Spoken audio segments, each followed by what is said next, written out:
मनोज जरांगे पाटलांची शांतता रॅली आज साताऱ्यामध्ये येते। साताऱ्यामध्ये जरांगे पाटलांच्या स्वागताची जय्यत तयारी सुरू करण्यात आली आहे, तर कोल्हापुरातून जरांगे पाटलांची शांतता रॅली साताऱ्यात येणार आहे। साताऱ्यातील गांधी मैदानावरती जरांगे पाटलांची जाहीर सभा होणार आहे। या सभेच्या माध्यमातून संबोधित करताना जरांगे पाटील नेमकं काय बोलतात हे पाहणं महत्त्वाचं आहे, कारण जरांगे पाटलांनी सरकारला अल्टिमेटम दिलाय। सरकारने अद्यापपर्यंत निर्णय घेतलेला नाहीये, त्यामुळे जरांगे पाटलांची भूमिका आणि आजचं भाषण महत्त्वाचं आहे।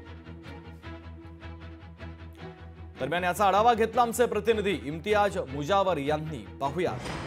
पश्चिम महाराष्ट्रामध्ये मनोज जरांगे पाटील यांची शांतता रॅलीचं पूर्णतः वादळ भोंगावत असतानाच कोल्हापूर सांगली नंतर आता साताऱ्यात मनोज जरांगे पाटील आज शांतता रॅली काढणार आहेत। या शांतता रॅलीसाठी संपूर्ण साताऱ्यातील शाहू नगरी ही सज्ज झालेली आहे। भगवमय झालेली ही शाहू नगरी आज मनोज जरांगे पाटील यांच्या स्वागतासाठी सज्ज। आपण पाहतोय मराठा आरक्षण जनजागृती शांतता रॅलीसाठी ऐतिहासिक गांधी मैदानावर या ठिकाणी पूर्णतः जय्यत तयारी सुरू करण्यात आलेली आहे। पोलिसांचा बंदोबस्त आहे। याचबरोबर पूर्णतः या साताऱ्यातल्या जागोजागी डॉग स्क्वॉडच्या या पथकानं पूर्णतः संपूर्ण तपासणी आणि पाहणी केलेली आहे। आणि याच पाहणीनंतर मनोज जरांगे पाटील यांचं दुपारी 1च्या दरम्यान साताऱ्यामध्ये आगमन होणार आहे। पूर्वी मनोज जरांगे पाटील हे छत्रपती शिवाजी महाराजांच्या शिवतीर्थावर त्या ठिकाणी छत्रपतींना अभिवादन करणार आहेत आणि त्याच नंतर मनोज जरांगे पाटील यांची शांतता रॅली ऐतिहासिक गांधी मैदानावर येणार आहे। त्यानंतर मनोज जरांगे पाटील हे छत्रपती उदयनराजे भोसले आणि शिवेंद्रराजे भोसले यांना देखील भेटणार आहे। त्यामुळे आता साताऱ्यात